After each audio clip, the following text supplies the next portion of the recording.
روایت کے مطابق یہ تابوت جس لکڑی سے تیار کیا گیا تھا اسے شمشاد کہتے ہیں، جسے جنت سے حضرت آدم علیہ السلام کے پاس بھیجا گیا تھا۔ یہ تابوت نسل در نسل انبیاء سے ہوتا ہوا حضرت موسیٰ علیہ السلام تک پہنچا تھا۔ اس مقدس صندوق میں حضرت موسیٰ علیہ السلام کا عصا، من و سلوہ اور دیگر انبیاء کی یادگاریں تھیں۔ یہودی اس تابوت کی برکت سے ہر مصیبت و پریشانی کا حل لیا کرتے تھے۔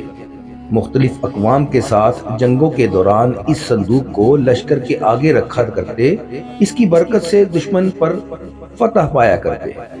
جب حضرت داؤد علیہ السلام کو بادشاہت عطا ہوئی تو آپ نے اپنے لیے ایک باقاعدہ محل تعمیر کروایا۔